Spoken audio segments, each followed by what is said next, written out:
Hi, welcome to the DRM Deliverance and Restoration Ministry. I am Rachel Wyse-Mason, here to continue my series with you of an open window.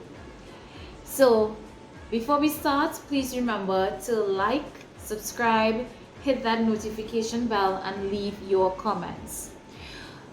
Our first session, we had talked about the window opener.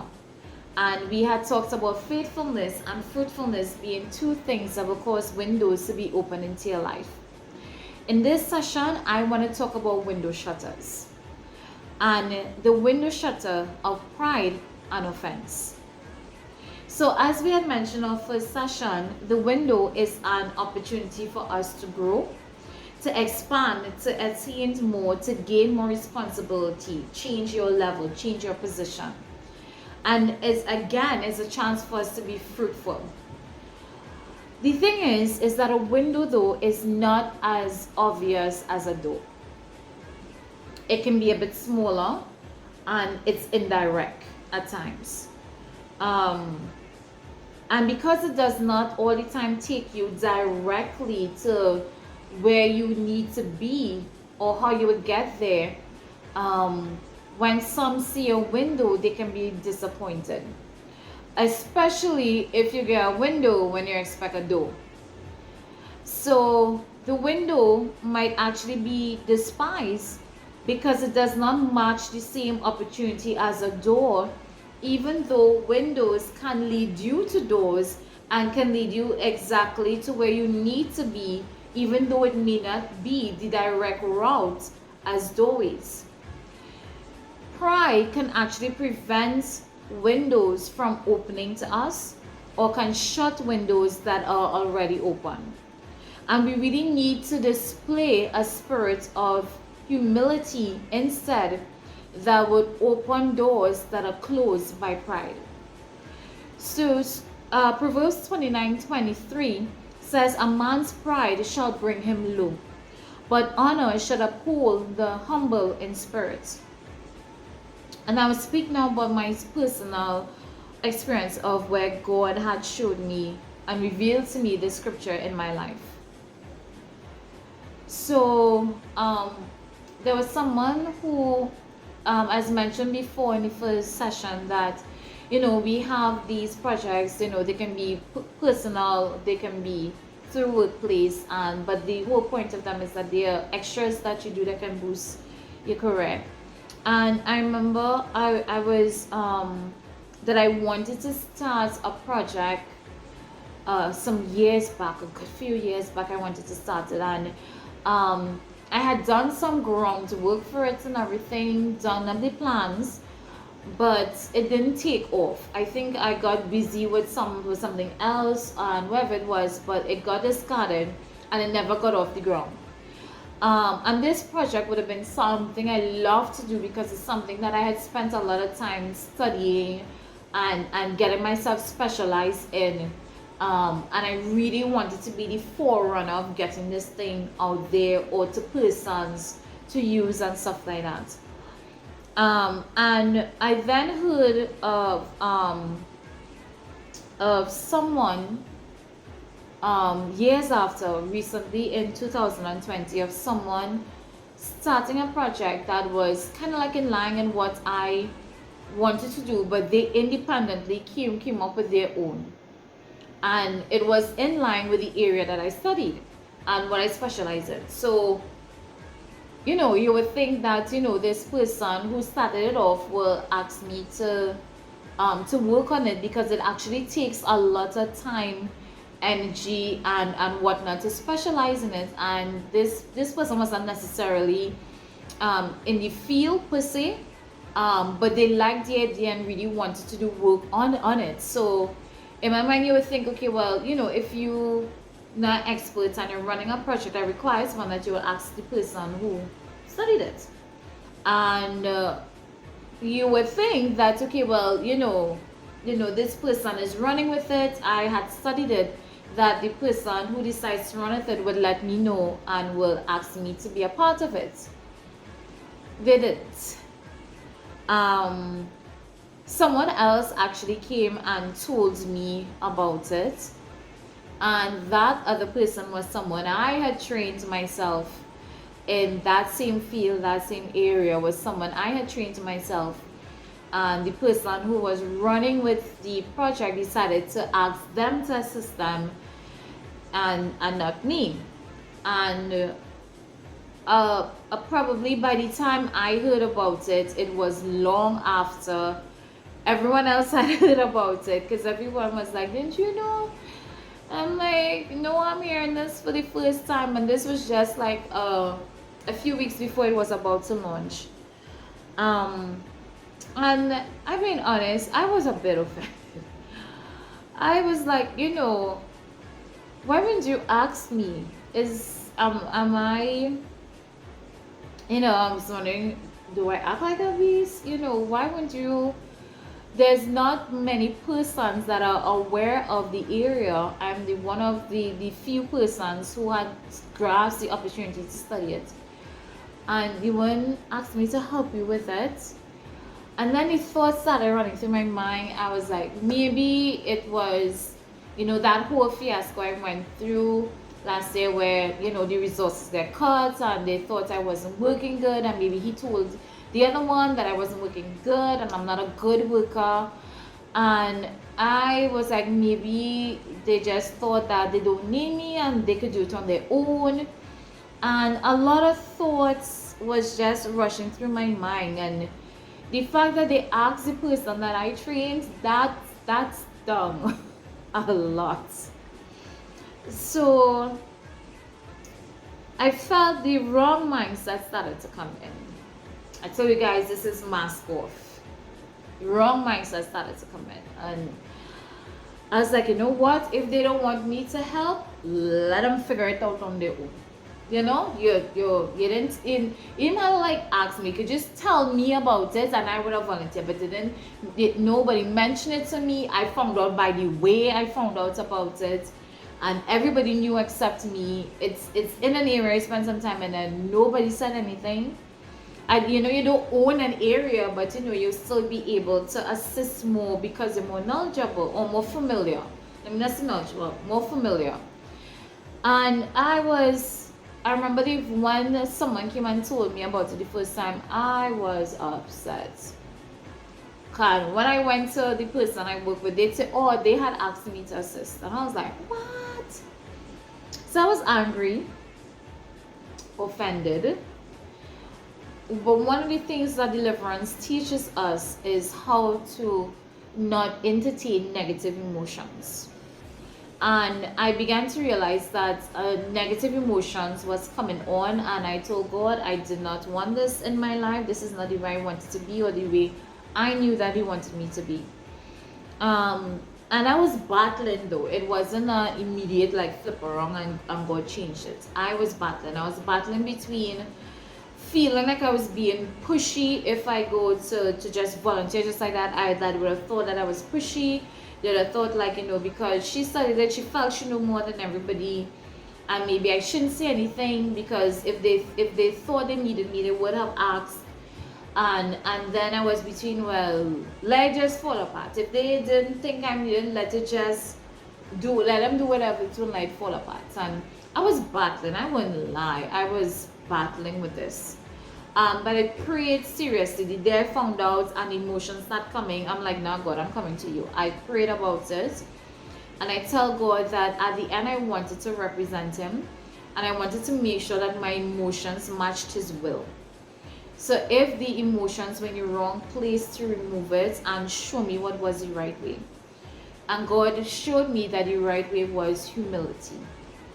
And I said, okay, God, in that case, could you open a window for me that I could talk to this person and not come off as pushy or as, I feel I know everything and nobody knows anything and I'm the only one that knows. I don't want to come off that way. I'm just more familiar that I know it most because I don't know anyone else that works on it. I'm more familiar. So I want to be able to help. And let that be the attitude that I portray. So the person I had trained, they were wrong to me at time, and the person who was planning the event came to them to update them on the progress and to just find out where they could fit in.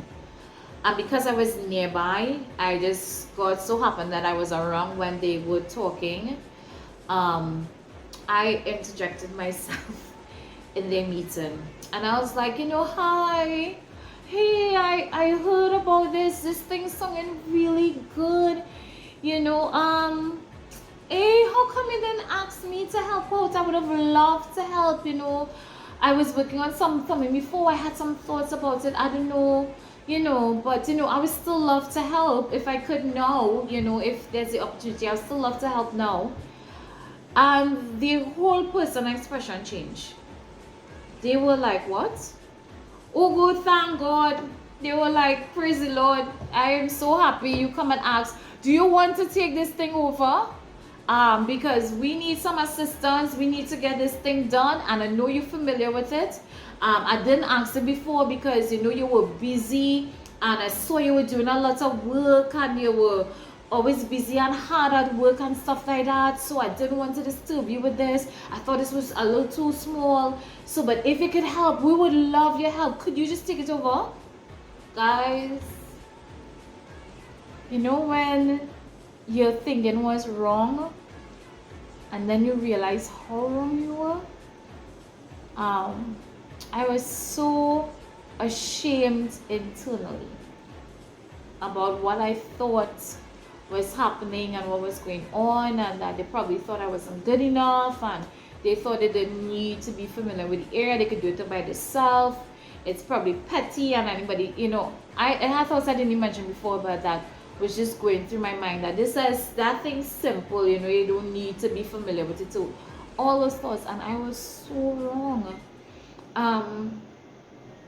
I felt flawed internally. So I'm talking to him, and he don't know how much on the inside I was just repenting before God, like, God, forgive me. I'm so sorry. My mindset was so wrong, and I allow the enemy's thoughts to bombard my mind and saying things like, it's simple and they don't need me and it's easy. They can figure it out on their own, and I allow myself to feel discarded unnecessary. And I was like, thank you, Jesus, that I spoke to you, that you spoke to me, and you told me to be humble and just offer your services in a nice and a friendly manner.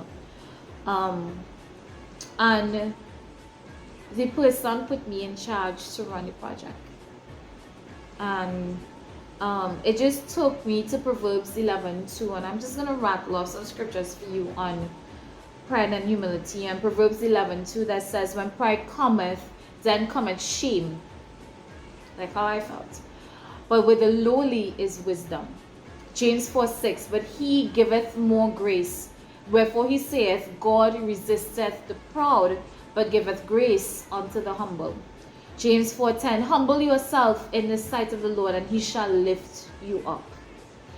Luke 14:11, for whosoever exalted himself shall be abased, and he that humble himself shall be exalted. Humility and selflessness, they are the ones that would open doors that pride may close or pride would have closed. So I can think of 3 scriptural examples where a person would have been insulted or felt humiliated. But because of their humble approach, instead of them shutting those doors and blocking their blessing, they took the humble approach and they got their breakthrough. The first is Hannah and Eli. This is taken from 1 Samuel 1 verses 12 to 17. Hannah was barren and married. Her husband had a second wife named Peninnah, and Peninnah was fruitful and teased Hannah and tormented her for her barrenness. And Hannah was really grieved in her spirit concerning not having a child. And verse 12 said, and it came to pass as she continued praying before the Lord that Eli marked her mouth. Eli was the priest. Now Hannah, she spake in her heart, only her lips moved, but her voice was not heard. Therefore Eli thought she had been drunken. And Eli said unto her, How long wilt thou be drunken? Put away thy wine from thee. And Hannah answered and said, No, my Lord, I am a woman of sorrowful spirits. I have drunk neither wine nor strong drink, but have poured out my soul before the Lord. Verse 16. Count not thine handmaid for a daughter of Belial. For out of the abundance of my complaints and grief I have spoken hitherto. Then Eli answered and said, Go in peace, and the God of Israel grant thee thy petition that thou hast asked of him. And I'm telling you, at times when I read the scripture, I try to put myself in it. And I could imagine if I was praying to God about wanting a child, and Eli came to me and told me I was drunk, I would have let Eli have it. First of all, Mr. Priest, Mr. Pastor, Eli, let me tell you something. You're telling me about drunkenness, but you're not talking about your two sons, Phineas and Hophni, who does be drinking the wine in the temple and harassing the lady. But you telling me about drinking. I come in here to talk about my child and about child I want, and you tell me about drunkenness. Guys, sometimes when it is that we react to offense, we can shut doors that could have been open to us. But thank God Hannah took the humble approach. She explained herself. She said, I'm not drunk, it's just I'm speaking from out of my heart, out of my grief, out of my grief and my sorrow. I am talking to the Lord. And he sent her out with a blessing. And he said, Go in peace, and may the God of Israel grant thee thy petition that thou hast asked of him.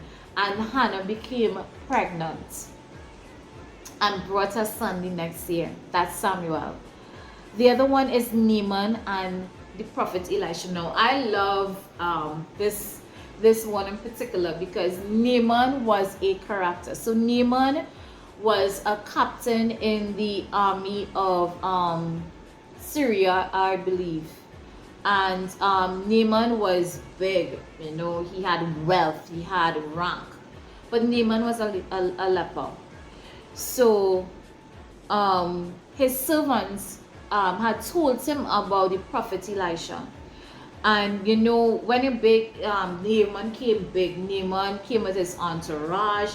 Naaman sent, they were having a war with Syria, with Israel, and the king of Syria sent a letter to the king of Israel to allow their captain to be healed by the prophet. So Naaman moved big, he moved with ranks.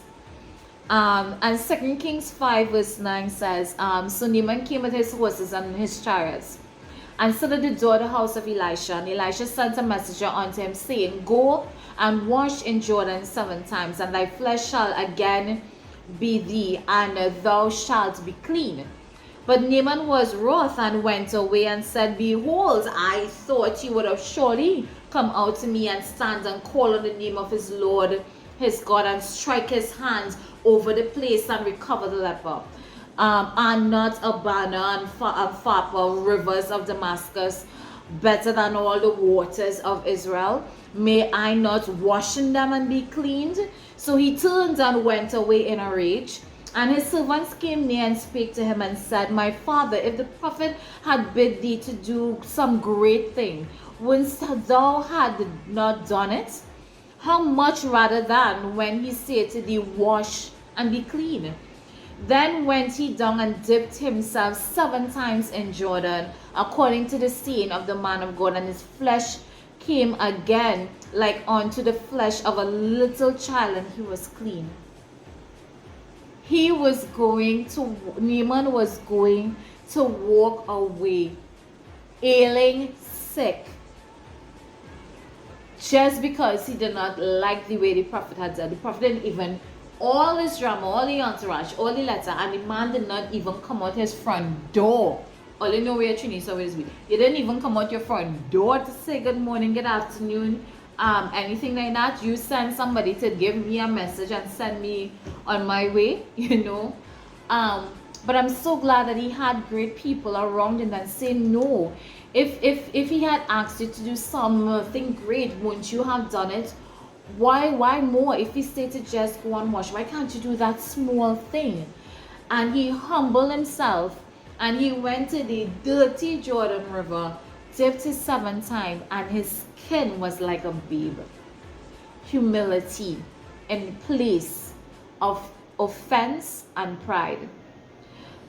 Jesus and the Canaanite woman. Well, this one, guys, I had always been wondering about this one with Jesus and how I would have reacted. So this is in Matthew 15, and it started from verse 22, and it said, "And behold, a woman of Canaan came out of the same coast and cried unto him, saying, Have mercy on me, O Lord, thou son of David.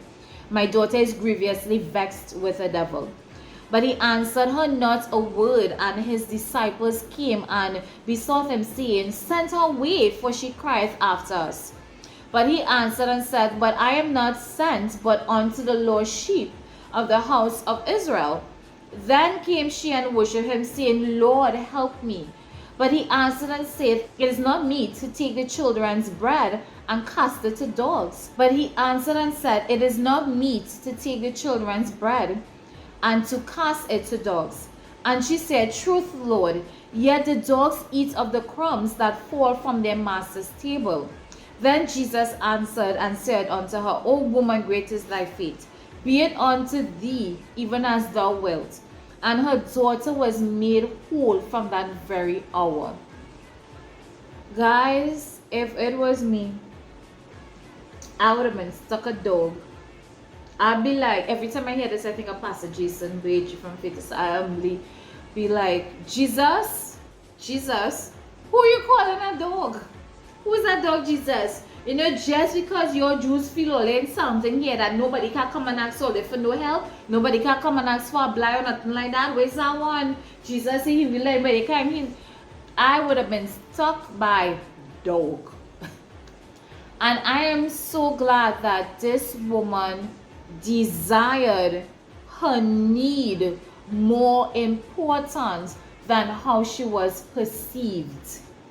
I have to say that again. She considered her need more important than how she was perceived. And I pray that that registered with someone. You know, and because she had considered her need and still insists that even if I can't get the bread, Jesus, give me the crumbs. Just the crumbs would be enough to meet my need right now and to just make my daughter well. And I can hear the cry of a mother in the midst of this, where you'll do anything to see your children do well. And she went and she said, just give me crumbs. You don't want to give me bread, give me crumbs at least. And Jesus said to her, O woman, great is thy faith. And her daughter was made whole from that very hour. And that's again humility, opening doors that pride and offense would have shut. So, what are some things that we can take away from this? We have to be very careful about the spirit of offense, about windows and opportunities and things that persons might do, or things that we may need someone for, and that offense comes in the way of us being able to connect with that person, or to connect with that job, connect with that work. At times it can be a simple misunderstanding, as it was in my case, where, you know, the person didn't really mean to offend you. And there are times when the person may mean to offend you, but you have to consider your need more important than how you are perceived, to make sure that you receive your fruits and your breakthrough, to make sure that you get through that window and don't allow the offense or your pride to shut it. Pride may make you think that sometimes that opportunity is too small, that position is just too low, I'm too qualified to start there. Or and the thing is about windows is that windows at times, like I said, are indirect. They are not the direct route to something as a door may actually be. Have you ever thought that people themselves may be too low in positions or too small to be able to help or to assist you? So you ignore them, or you don't give them any attention or pay them any mind. Pride and the spirit of offense will block you out from finding out and will block that window, and that window would be missed. So Proverbs 16:18 says, pride goeth before destruction, and a haughty spirit before a fall. Proverbs 19:11, good sense makes one slow to anger, and it is in his glory to overlook an offense. You know, I thought about this, and I remember a friend of mine was supposed to get a position, an opportunity in which to advance himself. But there was a secret. They didn't tell him as yet. It's just a few persons had known that this opportunity was going to be presented to him, and you know, they had asked him to do a small favor. Not in exchange, because he did not know, but they asked him to do a small favor. And I remember he had thought the favor was childish and pointless, and he was not going to bother to do it, not knowing of the opportunity that was in store for him. And based on his attitude, based on the fact that he was prideful and called what they requested small and little and childish, that they decided not to even reveal to him the plans that they had in store for him. Pastor Robert Mandu had preached a message on no crumb in elevation worship at time, and he had said these words. He said, resist the devil and Satan will flee. Have pride and God will resist me. And we have to be able to test whether or not we are continuing with the spirit of pride, and to make sure to put pride to rest, so that it does not shut opportunities and windows that God may have in store for us. How do you know your pride? We have covered pride in our self-deliverance challenge. But to test pride, you have to see, how do you respond to criticism? Do you deflect? Do you go really low if someone criticizes you, or do you take the criticism and then try to see how you could use it to examine yourself, to improve yourself? Do you learn from it? How even do you respond to when people reject you? Like in my case, because I feel rejected, the bad response would have been to reject them. And sometimes persons may treat us like we're very low and reject us. But do you know it's prideful to in turn reject them? Even if you are being mean to persons who are prideful or all those different things, that is not scriptural. God told us to do good to those that are evil to us. How do you respond to praise? Do you dwell, and do you love, and do you exalt yourself in praise? If so, you may have an issue with pride. In this season of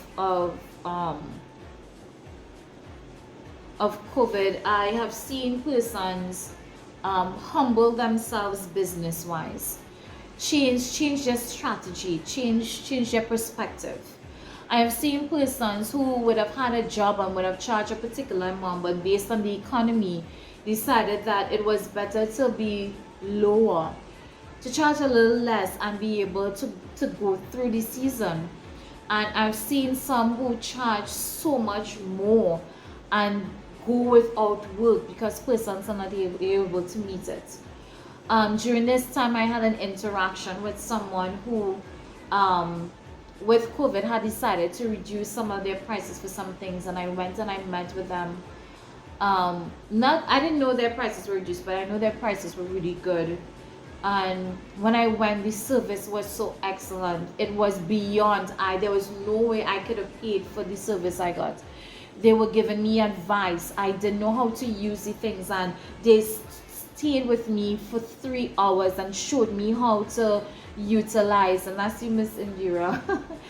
And she showed me how to utilize all the stuff and lay it out for me and show me how to use it, like how to utilize it, how to use it. And that's I just want to big up, that's Miss Indira. She does rentals of tablecloth and stuff like that in Cuba. Really nice lady. Oh my gosh, really nice, beyond my expectations, and I had choices, but I was telling her for some reason I feel so comfortable when I spoke with her over the phone and my spirit said go with her. And her humility, she's like, well, I just want to help persons. I just want to help and don't want to just study the money, because right now I know things are tough and just want to be able to help others. And for some of you who are in business, you may require to do the humble approach when it comes to your business. I want to encourage persons in this season, as we talked in the first session about being fruitful. We talked about the second one of not letting pride and offense shut doors. And I want to encourage you to let the spirit of humility open doors for you as well. When that person had asked me to take over, I ran with it as if I had birthed that project from the beginning. I trained the persons, I made sure the equipment was there. I came up with my friend and I sat down and we brainstormed, and God just deposited ideas into my mind about things we could have done to fill up space and to make it exciting and to make it different, and do different things at different times, and just to kind of shake it up a bit. And one of the persons from the same office of the first project I had told you guys in the first section, where one of the bosses came and said that they were displeased with my level of work, someone from his office came down and commended me for the work done. And they said that normally when they talk to people about their experience with these things, that normally they give a kind of wish-washy, but she said they loved what we did. They were excited about it. And she said that, this is good work. And I was really thanking God, because I couldn't believe how far He allowed it to go, that I was being redeemed even from the same office that they said that were disappointed in my work. So I want to encourage persons to keep working. I have more to tell you guys about this story, because this went really far. I'll tell you guys next segment. But to really encourage you to not allow your window to be shut or jammed by pride and offense, but allow the spirit of humility and selflessness to just open those windows up, and not to despise the small beginnings, but to work with that one small beginning and just be fruitful with it, multiply it, and allow God to do what He needs to do with it. So guys, thank you so much for your time. I just want to remind you, don't forget to like, share, subscribe, hit that notification bell. If anything I said had registered with you guys, leave your comments below, and be an online evangelist and encourage someone else to view the message. So guys, you take care and stay tuned for next week. Please Lord. All the best.